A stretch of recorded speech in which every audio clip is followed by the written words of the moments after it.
भगवान बुद्ध की मूर्ति से संबंधित एक कहानी मैं आपको सुनाता हूँ। चीन के चांगचू नामक प्रदेश में एक मठ था जहाँ के महंत काफी ज्ञानी और कर्मठ थे।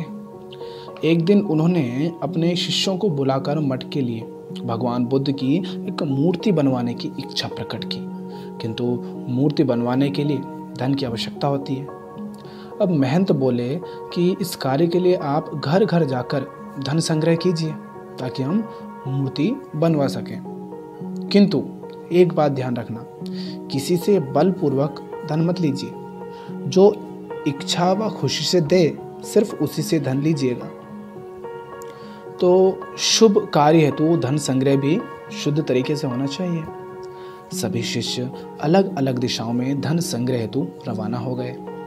इसी प्रक्रिया में एक शिष्य को तीनू नाम की एक बालिका मिली।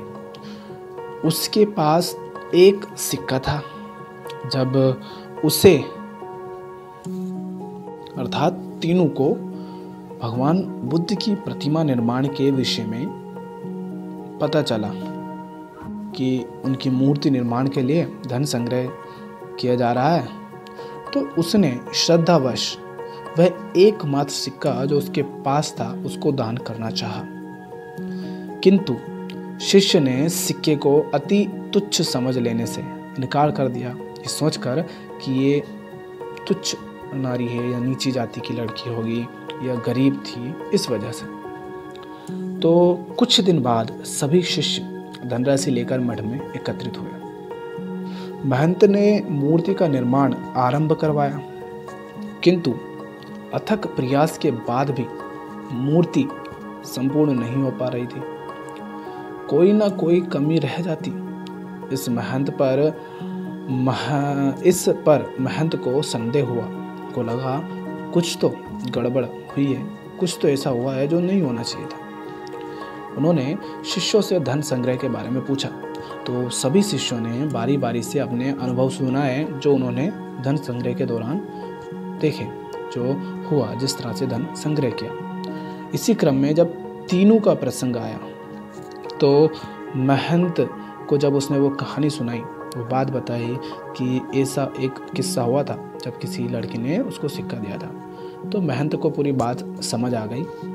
तो उनके आदेश से वे शिष्य उस बालिका के पास गया और क्षमा मांगते हुए उसके एकमात्र सिक्के को आदरपूर्वक ले लिया। अब धातुओं के घोल में उस सिक्के को आदरपूर्वक ले लिया। धातुओं के घोल में उस सिक्के को मिला देने पर सहज ही एक सुंदरतम मूर्ति का निर्माण हो गया। अब देखो, ये कथा, ये कहानी जो है, ये ऐसा नहीं है कि आप सोचो कि वो सिक्का लिया होगा और उसको मिला दिया तो मूर्ति अपने आप बन गई होगी। देखो, वो हमको कहानी के माध्यम से कुछ समझाना चाह रहे हैं कि हमें कुछ चाहिए तो हम लेते हैं कि जो श्रद्धापूर्वक खुशी से दे उससे लें।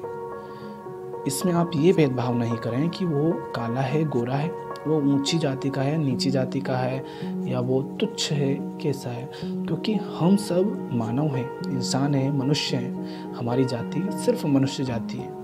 हम ना ऊंचे हैं ना नीचे, सब एक बराबर है। तो हमें अगर कोई अच्छे कार्य के लिए थोड़ी सी भी मदद कर रहा है तो हमें उसका तिरस्कार नहीं करना चाहिए, उसके इस दान का, इस कार्य का सम्मान करना चाहिए। कथा श्रद्धापूर्वक दान की महत्ता को प्रस्थापित करती है। दान भले ही अल्प मात्रा में किया जाए, किंतु यदि वे संपूर्ण श्रद्धा भाव से किया गया तो जरूर सार्थक रूप में प्रतिफलित होता है और असीम पुण्यों का सृजन भी करता है।